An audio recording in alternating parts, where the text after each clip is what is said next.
Mobil pengangkut BBM ludes terbakar. Proyek pemerintah bangkrut, pekerja demo minta gaji.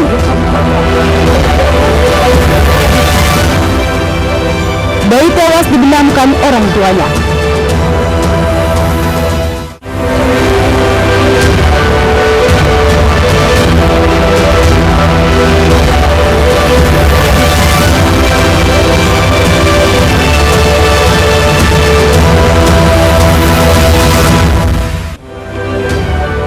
Selamat pagi pemirsa, Aldo Sumut kembali menyapa Anda. Selain 3 informasi utama tadi, kami hadirkan beragam informasi dari wilayah Sumatera Utara selama 30 menit. Bersama saya Maria Laura Puja, inilah informasi selengkapnya.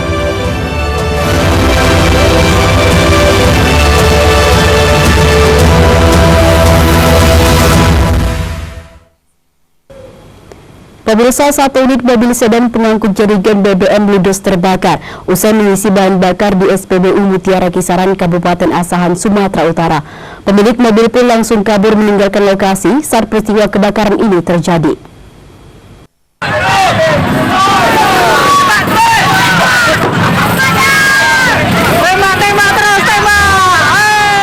Kepulan asap tebal dari satu unit mobil menyelimuti sarana pengisian bahan bakar umum Mutiara, Jalan Madong Lubis, Kisaran, Asahan, Sumatera Utara, Senin siang.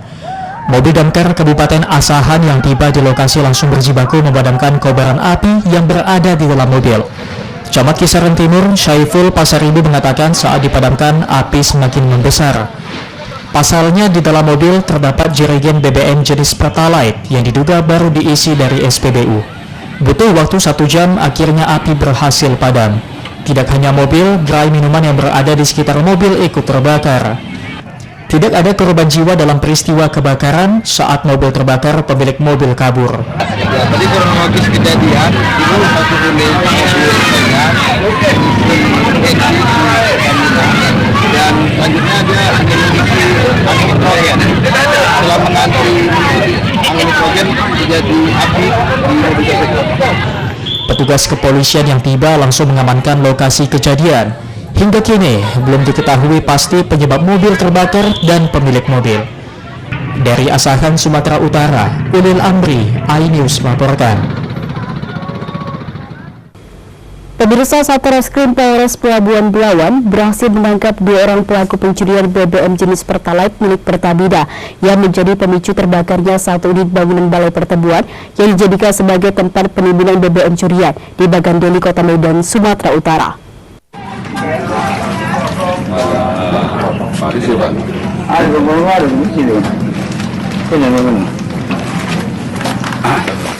Polres Pelabuhan Belawan berhasil melakukan penangkapan terhadap 2 tersangka pencurian minyak milik PT Pertamina di kawasan Kelurahan Bagandeli, Kecamatan Medan Belawan, Kota Medan, di tengah banjirop melanda Kota Medan. Kedua tersangka adalah LA 25 tahun dan seorang remaja berinisial W 15 tahun, keduanya warga Bagandeli, Belawan. Penangkapan ini berawal dari adanya kebakaran yang terjadi di bangunan balai pertemuan di Kelurahan Bagandeli.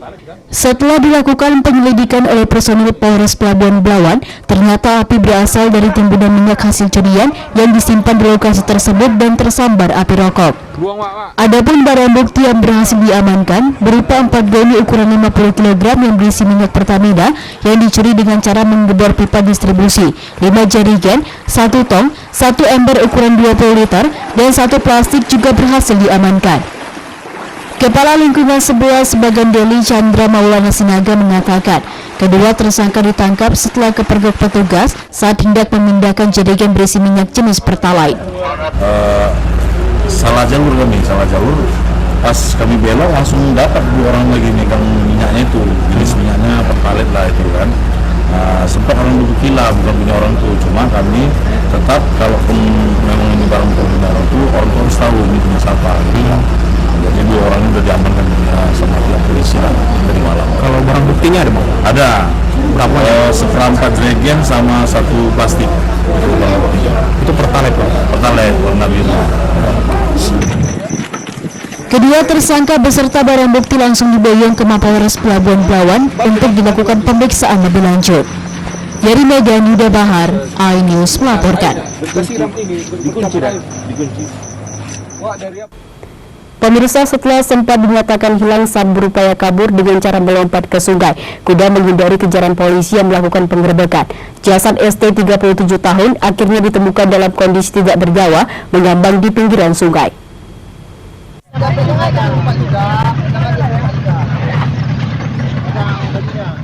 Jasad Selamat 37 tahun akhirnya berhasil ditemukan tim SAR gabungan Basarnas dan BPBD Asahan pada pencarian hari ketiga.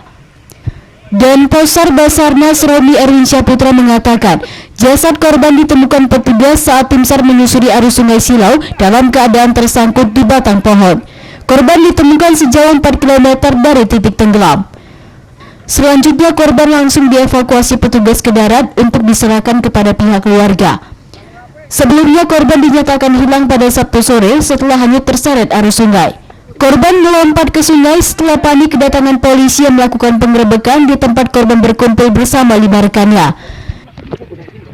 Korban atas nama Selamat berhasil kita ketemukan di hari pencarian hari ketiga dengan jarak kurang lebih 4 kilo dari lokasi kejadian. Ditemukan tersangkut batang kayu. Keluarga yang telah ikhlas selanjutnya membawa jasad korban ke rumah duka untuk dikebumikan. Dari Asahan, Ulil Amri, iNews melaporkan.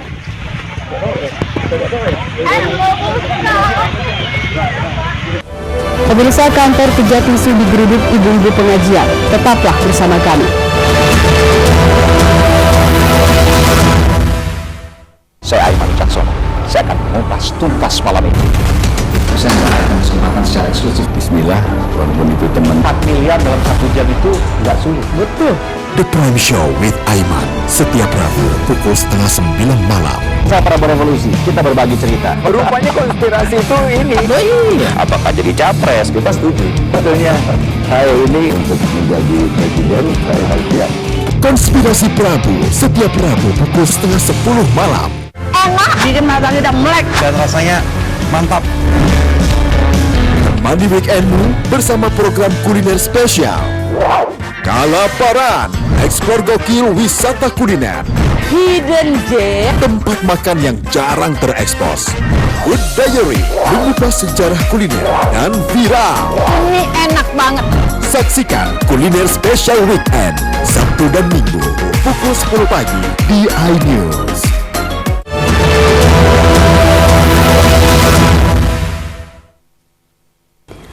Terima kasih Anda masih bersama kami di iNews Sumut, inspiring and informative. Pemirsa, akibat mangkraknya pembangunan jalan nasional dengan anggaran 32 miliar yang bersumber dari Kementerian PUPR di Kabupaten Nias, berdampak pada menunggaknya pembayaran gaji para pekerja proyek. Mereka pun mengajukan protes dengan berunjuk rasa dan membakar ban bekas di lokasi proyek. Mereka juga mengancam akan menghancurkan kembali infrastruktur yang sebelumnya telah mereka kerjakan bila gaji mereka tidak kunjung dibayarkan.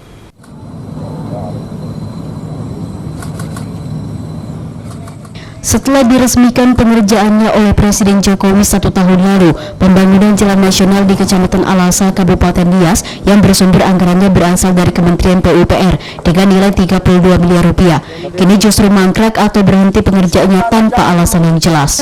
Pengerjaan pembangunan jalan ini mangkrak dan putus kontrak pada bulan Desember lalu setelah sebelumnya dikerjakan oleh PT Mangusta. Namun mangkraknya pembangunan proyek ini juga disertai dengan menunggaknya pembayaran gaji pekerja proyek yang dinilai mencapai 500 juta rupiah.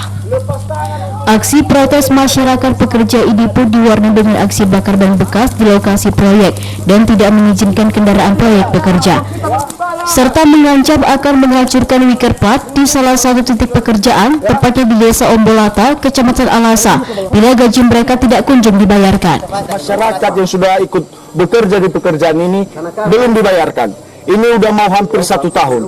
Kami cukup sabar menerima pernyataan-pernyataan dari pemerintah yang setara bahwasannya ini akan dibayarkan ketika pekerjaan dilanjutkan.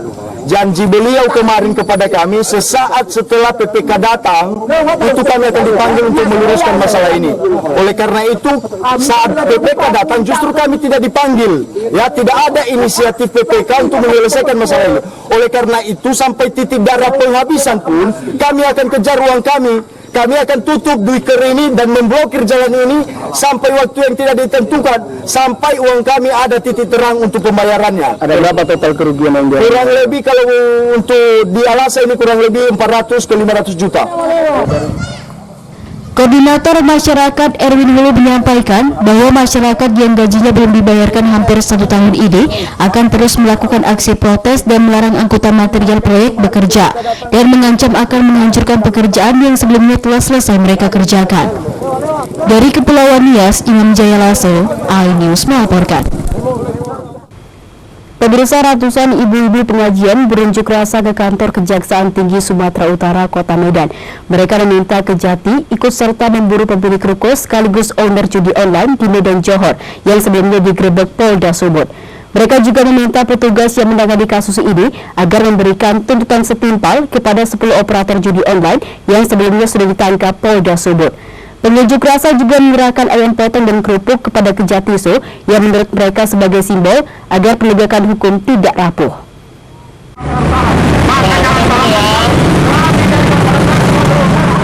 Dengan membawa seekor ayam potong dan bungkusan kerupuk, ratusan ibu-ibu pengajian warga Medan yang tergabung dalam Koalisi Perjuangan Rakyat Sumatera Utara atau Kopra Sumut siang tadi berunjuk rasa di depan kantor Kejaksaan Tinggi Sumatera Utara, Jalan Imam Bonjol, Medan.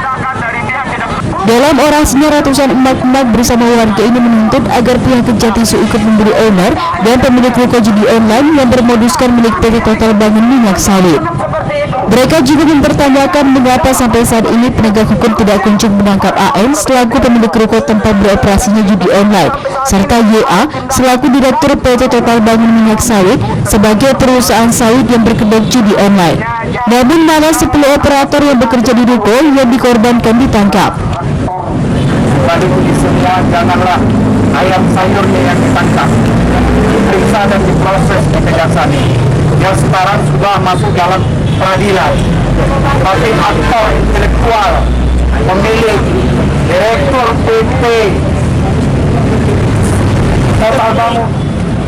Setelah beberapa saat berorasi, para ibu-ibu rumah tangga ini pun mendapat tanggapan dari perwakilan Kejaksaan Tinggi Sumut yang berjanji akan menindaklanjuti aspirasi mereka. Dalam aksi unjuk rasa ini, pengunjuk rasa juga menyerahkan seekor ayam potong atau ayam sayur dan belasan bungkus kerupuk kepada pihak Kejaksaan Tinggi Sumatera Utara sebagai simbol agar Kejatiso tidak seperti ayam sayur dan kerupuk jika disiram langsung lembek dan rapuh. Sebelumnya, Polda Sumut pada Juni 2023 melakukan penggerbekan sebuah ruko bermoduskan perusahaan sawit milik PT Total Bangun Minyak Sawit. Namun setelah digerebek, ternyata tempat tersebut merupakan tempat beroperasinya judi online. 10 orang ditangkap dalam penggerbekan itu yang merupakan pekerja dan operator, namun pemilik ruko hingga kini belum ditangkap.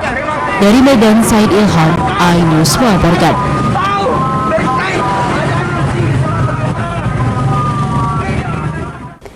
Pemirsa, warga pinggiran Sungai Deli Martubung, Kota Medan, Sumatera Utara digegerkan dengan penemuan sesosok jasad pria dengan kondisi tubuh yang sudah mulai membusuk mengambang di pinggiran sungai. Warga pun langsung menghubungi pihak kepolisian Polsek Medan Labuhan yang turun ke lokasi dan mengangkat jasad korban.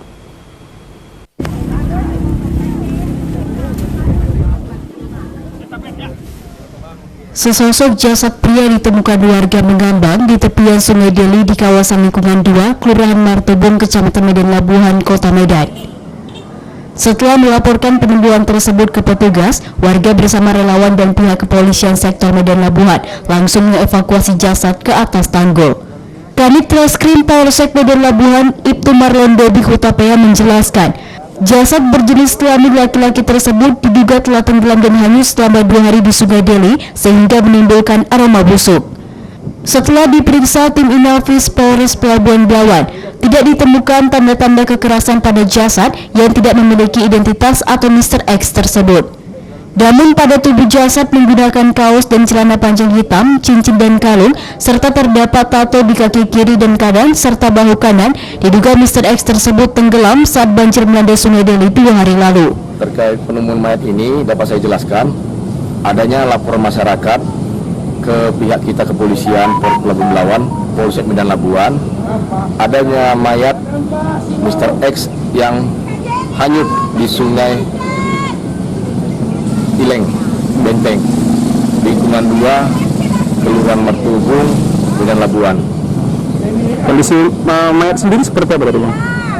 Kondisi mayat diperkirakan udah hanyut sekitar 2 hari, udah mulai bengkak dan membusuk.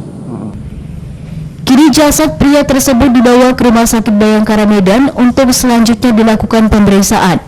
Pihak kepolisian juga menghimbau masyarakat yang kehilangan keluarga dengan ciri-ciri tersebut untuk datang melapor ke Polsek Medan Labuhan. Dari Medan, Yuda Bahar, iNews melaporkan. Pemirsa, Universitas Labuan Batu kembali wisuda sebanyak 474 mahasiswa dengan program diploma, sarjana dan pasca sarjana. Prosesi wisuda gelombang kedua di tahun 2023 ini mengangkat budaya adat Jawa.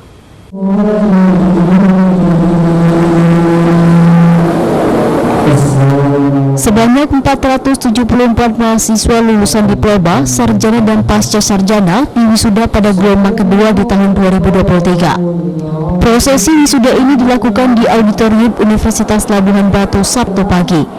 ULB sendiri memiliki ciri khas dalam prosesi wisuda setiap tahunnya dengan terus serta melestarikan berbagai budaya. Seperti kali ini yang ditampilkan adalah budaya Jawa. Kegiatan juga dirangkai dengan pemberian cenderamata kepada 12 lulusan terbaik, serta pemberian cenderamata kepada Bupati Labuhan Batu, serta Kepala LL Diktik Wilayah 1 Sumatera Utara, yang diserahkan langsung oleh Kepala Yayasan ULB, Halomawan Nasution. Rektor Universitas Labuan Batu, Ade Parlaungan Nasution mengatakan, selain melestarikan diangkatnya budaya daerah yang berbeda setiap tahunnya ini, mengingat bahwa mahasiswa yang berkuliah di ULB terdiri dari berbagai suku serta agama. Rektor juga berpesan kepada wisudawan agar dapat mengimplementasikan ilmu yang diperoleh dan memberikan manfaat bagi orang-orang di sekitar. Tahun ini Pak, ada berapa wisudawan ini? Ada 474, tahun ini semakin kami di luar, tidak banyak sekali.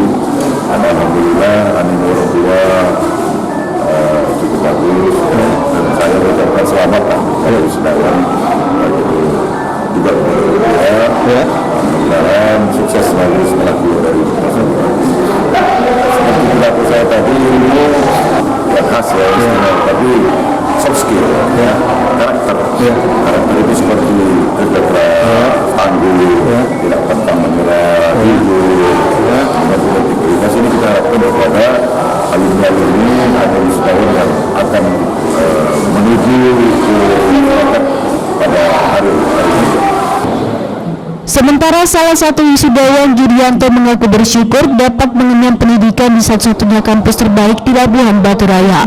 Mengajak para pelajar yang hendak menempuh pendidikan perguruan tinggi tak perlu jauh-jauh keluar kota, sebab saat ini di Labuan Batu memiliki program studi yang lengkap dengan akreditas baik. Alhamdulillah, senang sekali kita bisa menyelesaikan pada hari ini wisuda di Fakultas Hukum di ULB dan semua berjalan lancar.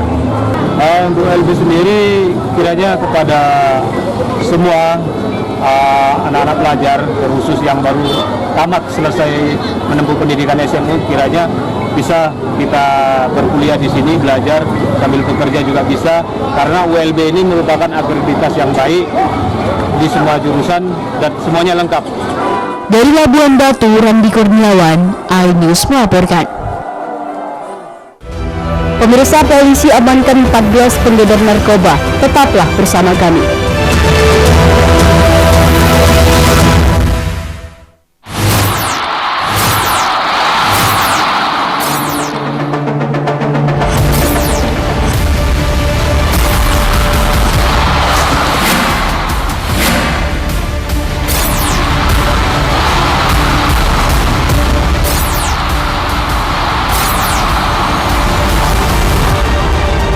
BWF European Tour 2023 live iNews, new home of badminton.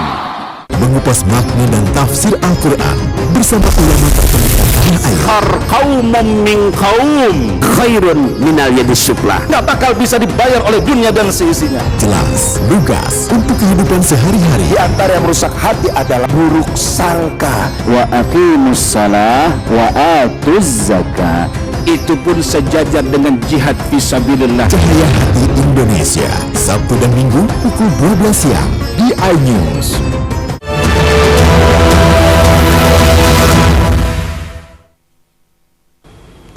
Terima kasih Anda masih bersama kami di Aidu Sumut, inspiring and informative. Pemirsa, bayi perempuan berusia 1 bulan tewas di tangan ibu kandungnya sendiri yang diduga mengalami depresi. Saat ditemukan, bayi malang ini terbenam di dalam ember dengan posisi tengkurap. Saya mau gendong kayak gini. Pulang ya. Warga lingkungan 7 Jalan Mahkamah Medan Kota Senin siang heboh dengan penemuan bayi meninggal dunia terendam di ember saat dimandikan orang tuanya. Warga mengamankan Rika Yunita, ibu bayi perempuan usia 1 bulan, sesaat setelah sang bayi ditemukan mengambang di ember pemandian. Sang ibu Rika Yunita diduga mengalami depresi, membiarkan bayinya terbenam di air. Kematian bayi berusia 30 hari itu baru diketahui warga saat ayah sang bayi pulang, kemudian mendapati buah hatinya tidak lagi bernyawa. Sang ibu Rika Yunita sempat histeris berteriak dan mencoba melarikan diri. Namun upayanya dihalangi warga sebelum akhirnya diserahkan kepada polisi. Pasangan suami istri Eri dan Rika Yunita 27 tahun diketahui baru 3 bulan terakhir tinggal di lingkungan sekitar pinggiran rel Jalan Mahkamah. Pasangan ini menyewa kamar sempit tanpa ventilasi dan toilet dan serba terbatas. Sedangkan Eri, ayah bayi, bekerja sebagai buruh jahit di salah satu tailor. Dugaan depresi Rika Yunita dinyatakan warga tetangga kontrakannya. Rika dianggap bertingkah laku aneh dan kerap ditegur karena mengasuh bayinya secara kasar dan tidak layak. Warga mengaku beberapa kali memergoki Rika menjebur bayinya di tumpukan sampah. Pulang jam 1 itu, habis ngantar anak saya sekolah, pulang jam 1. Dia masih nyusui, terus saya ejek, kok nyusui anak? Dia diam ya nggak nyaut. Rupanya mungkin dia bersih-bersih di rumah. Anaknya biar dingin dimasuk dalam ember untuk biar berenang katanya. Tadi setelah itu kami udah mob dia, kenapa kau gituin? Anakku berenang, aku beresin rumah katanya. Bukan dibenamkan, dimandikannya. Rupanya lupa dia ngangkat. Anak umur berapa? Anak umur sebulan. Setelah mengetahui ada terjadi insiden yang dimana anak bayi yang telah meninggal. Saat ini polisi sedang menangani kasusnya terkait apakah memang ada nilai lanjut pidana atau tidak. Seputar kronologi tadi saya mengetahui dari tetangganya sekitar menuju siang, menuju zuhur. Jasad bayi kini dibawa ke Rumah Sakit Bayangkara untuk otopsi. Sementara ibu dan ayah bayi kini telah diamankan di Mapolrestabes Medan. Polisi belum bersedia memberi keterangan, namun polisi telah membawa sejumlah barang bukti berupa kain yang terendam bersama bayi serta ember pemandian. Dari Medan, Ahmad Ridho Nasution, iNews melaporkan.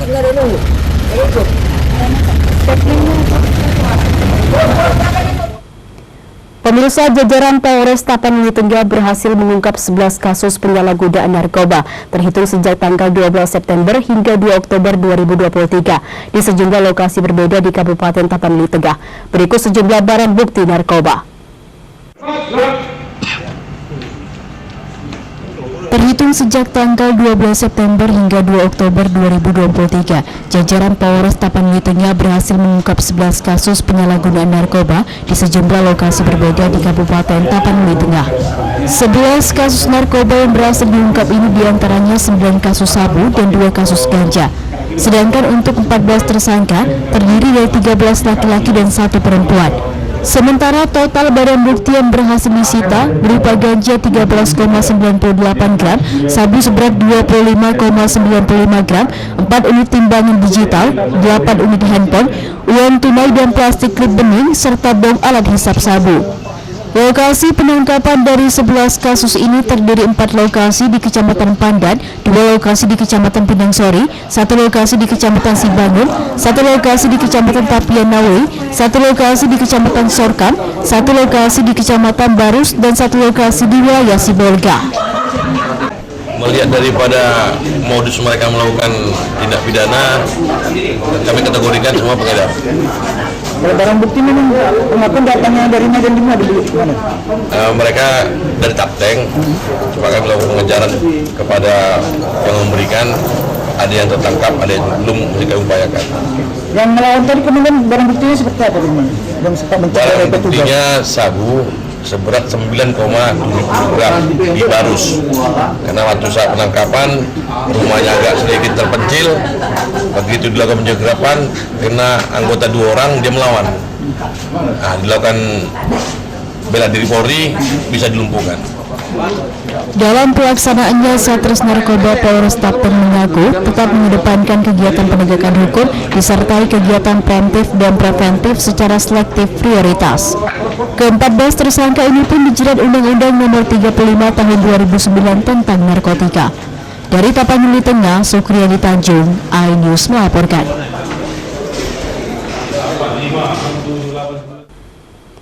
Pemirsa, di Desa Kota Datar, Kecamatan Hamparan Perak, Deli Serdang, ada satu tradisi unik yang selalu digelar warga suku etnis Banjar Kalimantan setiap memperingati perayaan Maulid Nabi. Di mana warga memiliki rezeki menjamu sesama warga yang kurang mampu. Berikut liputannya kami sajikan untuk Anda.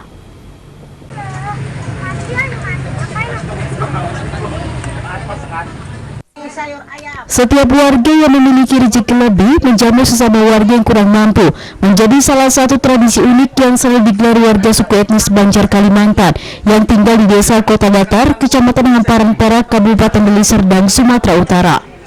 Tidak hanya menjamu sesama warga dengan aneka makanan, sejak pagi hari hingga menjelang sholat zuhur, ribuan warga juga selalu memenuhi masjid untuk melaksanakan sholat. Dan kegiatan seperti ini selalu digelar di hari libur, seperti yang dilakukan Pak Bajedi, tokoh masyarakat setempat dan juga Kepala Desa Kota Datar. Mereka menyiapkan sarapan dan makan siang untuk 200 orang warga yang akan mengikuti perayaan Maulid Nabi dengan menyediakan masakan berupa lontong bumbu kacang untuk sarapan pagi dan makanan lainnya untuk santapan siang. Hal yang sama juga dilakukan warga lainnya. Tradisi menjamu sarapan dan makan siang merupakan tradisi dari etnis Banjar Kalimantan yang tetap melestarikan meski mereka berada di perantauan dan jauh dari Kalimantan. Jadi acara Maulid ini untuk tahun ini kalau nggak silap saya koordinasi semalam, itu kelompok yang kenduri dari rumah ke rumah di dusun 6 ini saja. Kita ada 15 dusun, satu dusun ini mengadakan dulu tahap awal. Ini ada sekitar 21 kelompok yang kenduri. Pagi kita buat sarapan dia, Pak.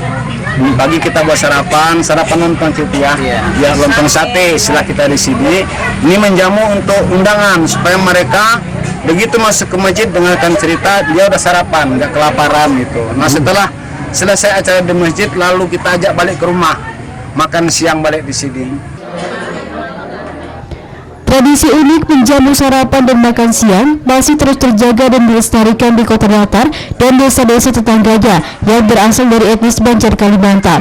Hal ini tak lepas dari peran orang tua dan tokoh masyarakat setempat yang mengajari keturunan mereka untuk mencintai sosok Nabi Muhammad. Dari Binjai, Muhammad Jainal Tanjung, iNews melaporkan.